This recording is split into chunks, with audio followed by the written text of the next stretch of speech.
Hi friends, welcome back to my channel. അപ്പോൾ ഇന്നത്തെ നമ്മുടെ വീഡിയോ ഡബിൾ സ്റ്റാൻഡ് ചെയിൻ സ്റ്റിച്ചാണ്. കഴിഞ്ഞ വീഡിയോയിൽ നമ്മൾ സിംഗിൾ സ്റ്റാൻഡ് ചെയിൻ സ്റ്റിച്ച് ചെയ്തിട്ടുണ്ടായിരുന്നു.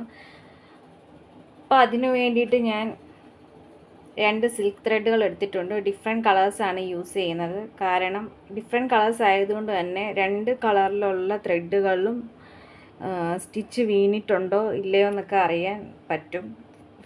ഒരേ കളറാണെങ്കിൽ പെട്ടെന്ന് നമുക്ക് മനസ്സിലാക്കാൻ വലിയ ബുദ്ധിമുട്ടായിരിക്കും. ഇനി ഈ ത്രെഡുകൾ തമ്മിൽ കെട്ടണം, ഒരുമിച്ച് ഒരേപോലെ കെട്ടി വെക്കണം. അപ്പം നമ്മൾ ത്രെഡ്സ് രണ്ടും കൂടി ഇങ്ങനെ കെട്ടി വെക്കുന്നുണ്ട്. എന്നിട്ട് നമ്മൾ എപ്പോഴും ചെയ്യുന്ന പോലെ തന്നെ ഒരേപോലെ പിടിച്ചിട്ട്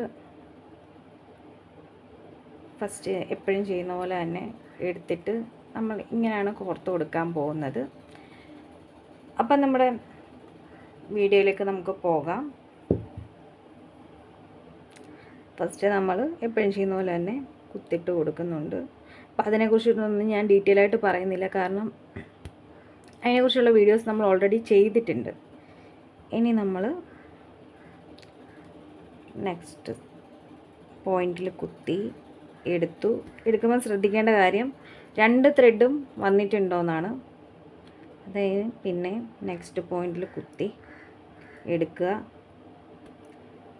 ത്രെഡ് 2 വന്നിട്ടുണ്ട്. നെക്സ്റ്റിൽ കുത്തുക, എടുക്കുക.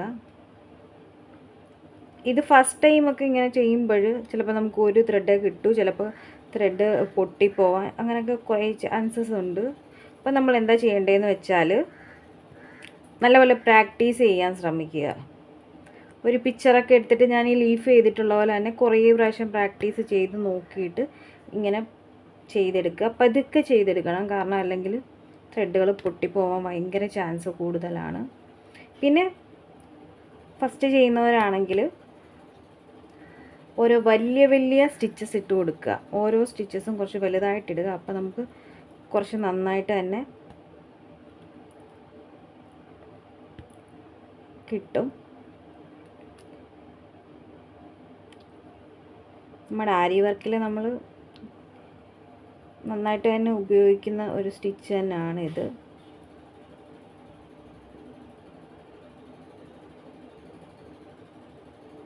എത്രത്തോളം നമ്മൾ കെയർഫുള്ളായിട്ട് ചെയ്യാൻ പറ്റുമോ അത്രത്തോളം കെയർഫുള്ളായിട്ട് ചെയ്യുക. പിന്നെ നമുക്കിത് ഭയങ്കര ഈസി ആയിട്ട് തോന്നും. ആദ്യത്തെ ആ ഒരു പാടൊക്കെ ഉള്ളൂ. നൂലൊക്കെ പൊങ്ങി വരാത്തപ്പം ഏത് രീതിയിൽ പൊക്കി എടുക്കണം, അല്ലെങ്കിൽ എങ്ങനെ എന്താ പറയുക നീഡിൽ മുകളിലേക്ക് എടുക്കണം എന്നൊക്കെ ഞാൻ ഓൾറെഡി നിങ്ങൾക്ക് വീഡിയോയിൽ പറഞ്ഞിട്ടുണ്ട്. നിങ്ങൾക്ക് എന്തെങ്കിലും ഡൗട്ട് ഉണ്ടെങ്കിൽ ആ വീഡിയോസ് പോയി കണ്ട് നോക്കാം.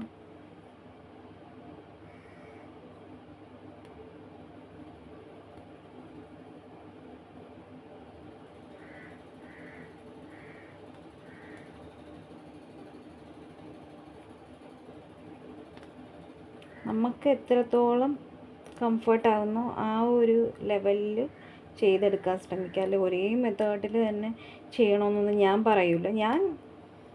എനിക്ക് കംഫർട്ടായ രീതിയിലാണ് ഞാൻ എപ്പോഴും ചെയ്യാറുള്ളത്. ചില ടൈമിൽ എനിക്ക് കംഫർട്ടായ രീതിയിൽ തന്നെ റിങ്ങൊക്കെ മാറ്റിയൊക്കെ വെച്ച് കൊടുക്കുകയൊക്കെ ചെയ്യും.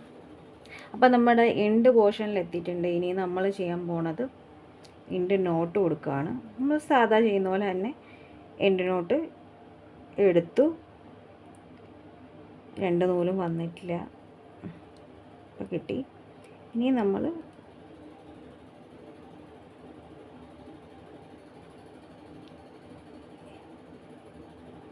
എല്ലായ്പ്പോഴും ചെയ്യുന്ന പോലെ തന്നെ അതിലൂടെ മറ്റേ സ്റ്റിച്ചിലൂടെ കയറ്റി ലോക്ക് ചെയ്യുക.